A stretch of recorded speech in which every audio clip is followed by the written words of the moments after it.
महाशिवरात्रि के अवसर पर आचार्य प्रशांत ने एक विशेष नाट्य प्रस्तुति देकर दर्शकों का आध्यात्मिक चिंतन का अनोखा अनुभव कराया। मंच पर उन्होंने कला के माध्यम से गहरे आध्यात्मिक संदेश सरल भाषा में प्रस्तुत किए। ग्रेटर नोएडा की गौतम बुद्ध यूनिवर्सिटी में उनकी भावपूर्ण अभिव्यक्ति और सशक्त संवादों की उपस्थिति लोगों को आत्म मंथन के लिए प्रेरित करती है। यह प्रस्तुति उनके विद्यार्थियों के लिए एक विशेष उपहार रही और महाशिवरात्रि के उत्सव को ज्ञान और जागरूकता से भर दिया। मंच पर उन्होंने कला के माध्यम से गहरे आध्यात्मिक संदेश सरल भाषा में प्रस्तुत किए। उनकी आध्यात्मिक भावपूर्ण अभिव्यक्ति सशक्त संवादों ने उपस्थित लोगों को आत्म मंथन कराया। यह प्रस्तुति उनके विद्यार्थियों के लिए एक उपहार रही, बल्कि समाज के लिए महाशिवरात्रि के उत्सव पर ज्ञान का भंडार बनी। आइए देखते हैं क्या कुछ बोला आचार्य प्रशांत ने इस नाट्य प्रस्तुति में। दूसरे पैर गया था,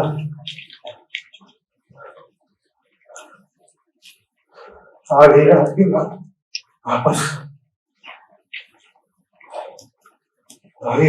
वापस आया। सब सोच रहे होंगे इतनी देर कहाँ लगा दी, देर लग गई तो वापस आ गया। यही बड़ी बात है। आज तो शायद वापस भी नहीं था।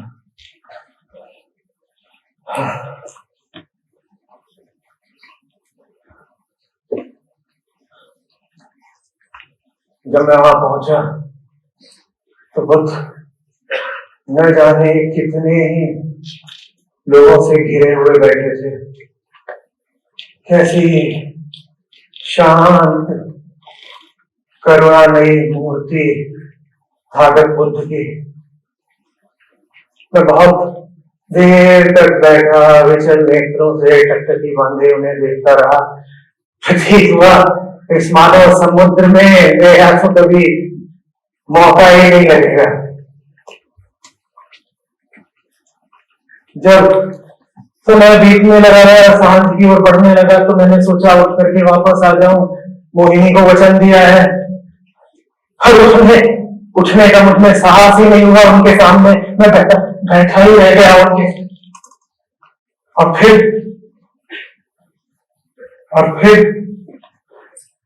मुझे उनके सामने जाने का अवसर मिला। मैंने सुबह हुए अपराध के लिए उनसे क्षमा मांगी। मैंने कहा, तथागत मेरा आतिथ्य स्वीकार करें, मेरा आमंत्रण न ठुकराएं। पर उनकी आंखों में वही पाषाण सी कठोरता, जैसे देखा उन्होंने और देख कर भी नहीं देखा मुझे।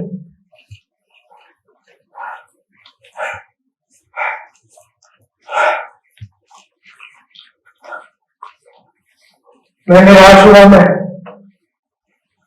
वापस आने लगा कि मेरा आमंत्रण ठुकरा दिया बुद्ध ने। जब वापस आने लगा तो पीछे से उनकी वही शांत गंभीर आवाज आई। मैं मुड़ा जैसे स्वर्ग मिल गया मुझे। उन्होंने मुझे संकेत दिया अपने पीछे आने का। मैं हाथ जोड़े उनके पीछे पीछे चला गया। उनके विहार में वहां बहुत कम लोग थे, अधिकतर उनके भिक्षु बस। मुझे उनके मध्य बैठने का मौका मिला और बुद्ध मुझे लक्ष्य करके बहुत देर तक लोक अलोक, काम अकाम, धर्म अधर्म का उपदेश देते रहे। मैं मंत्रमुग्ध सा सुनता रहा। मेरी तो जैसी सारी कामनाएं पूरी हो गई। फिर अचानक बुद्ध मुड़े अपने भिक्षु आनंद की ओर और कहते हैं, नंद को दीक्षा दे दो। दीक्षा के लिए मैं नहीं तैयार था। दीक्षा के लिए लेकिन ना नहीं कहा, मैंने हाँ भी नहीं कहा। मैंने हाँ भी नहीं कहा।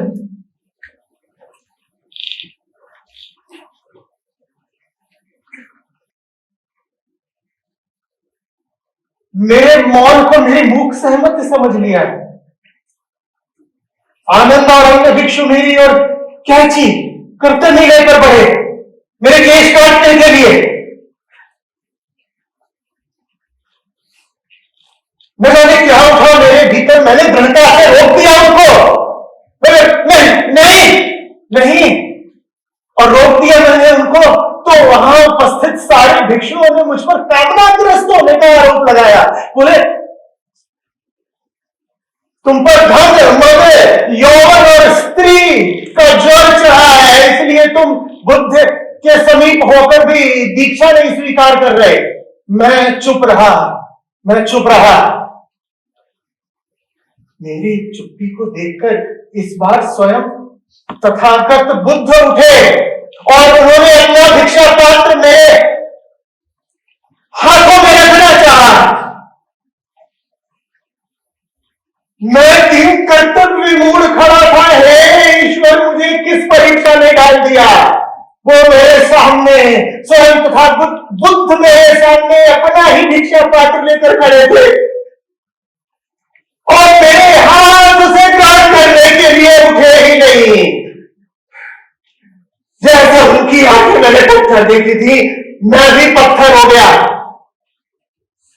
आग सी उठी मेरे भीतर और फिर बिना उठे प्रणाम किए यकायक मैं घूमकर तेजी से बाहर की ओर निकल गया, यहां आने के लिए नहीं।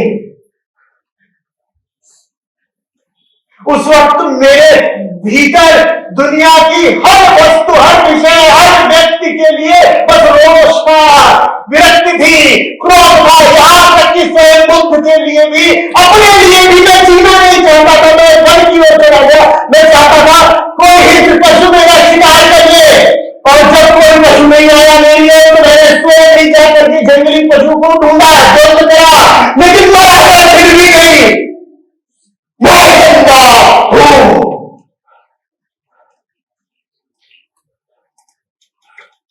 और मैं लौट कर आया हूं अपनी पुरानी दुनिया में बुद्ध को छोड़ करके।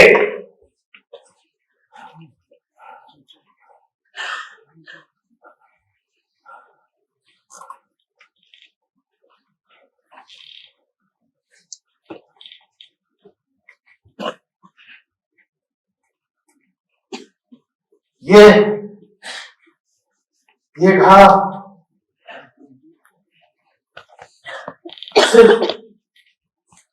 सिर्फ शरीर ही नहीं फाड़ गया है मेरे अंतर जगत के दो फाड़ कर दिए तथागत तुमने आज।